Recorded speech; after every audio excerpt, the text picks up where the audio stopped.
शिवद्रोही प्रशांत कोरटकरला अखेर जामीन मंजूर। कोल्हापूर जिल्हा व सत्र न्यायालयाकडून देण्यात आला जामीन। अटी आणि शर्तीसह प्रशांत कोरटकरला देण्यात आला जामीन। इतिहास अभ्यासक इंद्रजित सावंत यांना फोन करून धमकी देत छत्रपती शिवाजी महाराज आणि छत्रपती संभाजी महाराजांचा अपमान करणाऱ्या प्रशांत कोरटकरवर कोल्हापुरात गुन्हा दाखल आहे। या प्रकरणी कोल्हापूर जिल्हा व सत्र न्यायालयाकडून 14 दिवसांची न्यायालयीन कोठडी त्याला सुनावण्यात आली होती। कोल्हापुरातील कळंबा येथील मध्यवर्ती कारागृहात अंडा सेलमध्ये कोरटकरला ठेवण्यात आलाय। मात्र यासाठीचा जामीन अर्ज अखेर बुधवारी 9 एप्रिल रोजी न्यायालयाकडून मंजूर करण्यात आलाय। कोल्हापूर जिल्हा व सत्र न्यायालयानं हा जामीन अर्ज मंजूर केलाय। यासाठी अटी आणि शर्ती ठेवण्यात आल्या, असं कोरटकरचे वकील प्रणित कालेलकर यांनी सांगितलंय। प्रशांत कोरटकर यांचा आज आपण जिल्हा आणि सत्र न्यायालयामध्ये जामीन अर्ज दाखल केलेला होता।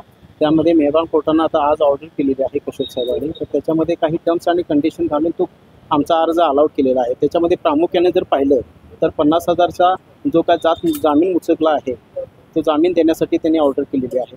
आणि सगळ्यात महत्त्वाची म्हणजे त्याच्यात दुसरी कंडिशन जी आहे की ज्या वेळा इन्व्हेस्टिगेशनच्या दरम्यान ज्या वेळा जुन्नर राजवाडा पोलीस स्टेशन प्रशांत कोरटकर यांना बोलवेल त्यावेळेला त्यांनी जुन्नर राजवाडा पोलीस स्टेशनला हजर राहण्याबद्दलचा एक त्याच्यामध्ये कंडिशन लिहून घातलेली आहे। तसेच कुठल्याही विटनेसला टॅम्पर करायचं नाही किंवा थ्रीट करायचं नाही किंवा जे फिर्यादी आहेत त्यांना देखील कुठल्याही पद्धतीचा त्रास द्यायचा नाही, अशा पद्धतीचे एक कंडिशन त्यामध्ये घालून आम्हाला हा जामीन दिलेला आहे। आता तरी कोर्टाकडे आम्ही सध्या तरी कॅश बेलसाठी ॲप्लिकेशन दिलेलं आहे। ते कोर्टाच्या ड्यू प्रोसेसमध्ये आहे। आता काही ऑर्डर येईल त्याच्यावरती, त्याच्यानंतर आम्ही पुढची दिशा ठरवू। अशाच ताज्या अपडेट्ससाठी महासत्ता न्यूजला सबस्क्राइब करा।